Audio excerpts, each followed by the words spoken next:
Mae yna gêm newydd yn Gymraeg.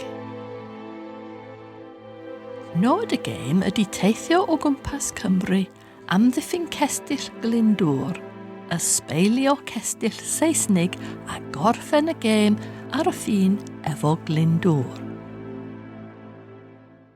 Da chi'n chwarae'r gêm ar fwrdd mawr efo map o Gymru. Wna i ddangos sut i chwarae mewn munud. Cyntaf, beth sy yn y bocs? Mae'r bocs yn fawr oherwydd y bwrdd mawr.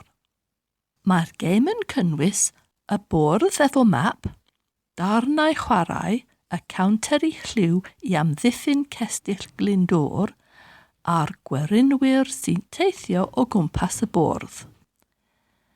Hefyd, mae llyfryn yn esbonio'r hanes Glyndŵr i ddarparu cefndir y gêm.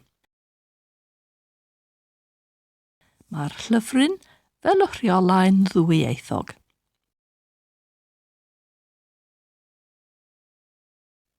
Dyma'r bwrdd.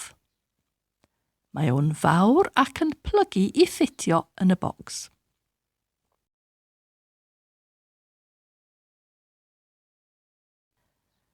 Mae'r lluniau o'r cestyll yn neis iawn. Maen nhw'n wahanol ac yn trio creu argraff o'r castell gwirioneddol. Mae yna gasgen i daflu'r dis. Mae'r bag yn dal y darnau chwarae. Y dis. Mae'r dis yn edrych fel rhywbeth hen, syniad neis. Mae'r gêm yn addas i rhwng 2 i 4 chwaraewyr. Felly mae yna 4 gwerinwr o lwyau gwahanol a 3 counter i bob chwaraewr. Dwi'n licio bod y darnau chwarae yn cael ei gwneud allan o bren, nid plastig. Mae'r cardiau ysbail yn neis hefyd efo lluniau o gyfoeth, arfau a bwyd. Mae yna lawr o fanylion yn y gelfyddyd ac mae llwyau tawel yn swtio'r pwnc. Ac yn olaf dyma'r cardiau ffawd. Dydy'r cardiau ffawd ddim yn ddwyieithog, ond os oes angen mi fedrwch chi ddefnyddio ap ar eich ffôn neu dabled i gyfieithu'r cardiau. Mae'r modd chwarae yn eitha syml. Dechreuwch yn Sycharth, cartref o ein Glyndŵr, a thaflu'r dis i symud o gwmpas y bwrdd yng nghyfeiriad yr arwyddion. Os da chi'n taflu 6, taflwch eto. Os da chi'n glanio ar arwydd glas, dyblwch werth tafliad y dis. Pan da chi'n glanio ar un o gestyll Saesnig, casglwch gerdyn ysbail. Os da chi'n glanio ar arwydd coch, cymerwch gerdyn ffawd a dilynwch y cyfarwyddiadau.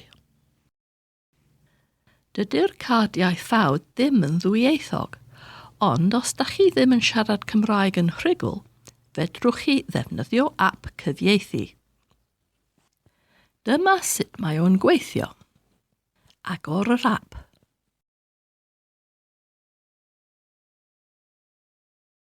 Tapiwch ar yr eicon camera.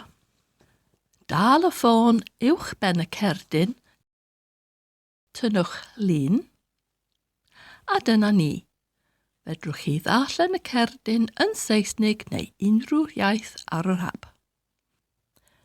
Yn ôl i'r gêm.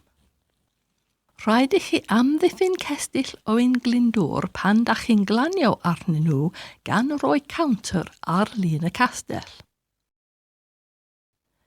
Os da chi'n glanio ar faes brwydr, rhaid i chi ymladd. Taflwch y dis. Tasech chi'n taflu rhwng 4 i 6, fasech chi'n goroesi. Ond os da chi'n taflu llai na 4, 3, 2 neu 1, da chi'n cael eich clwyfo. Collwch dro.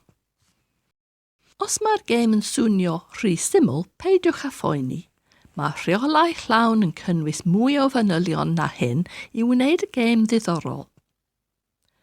Hefyd mae'r cardiau ffawd yn cyflwyno digwyddiadau sy'n anfon y chwaraewyr i leoedd gwahanol, neu wneud iddyn nhw symud yn fwy cyflym neu golli tro, neu hyd yn oed caniatáu nhw i gymryd cerdyn ysbail oddi ar un o'r chwaraewyr eraill. Mwyn ennill y gêm, rhaid i chi gasglu 3 cherdyn ysbail wahanol, amddiffyn 3 chastell Glyndŵr a chyrraedd y ffin.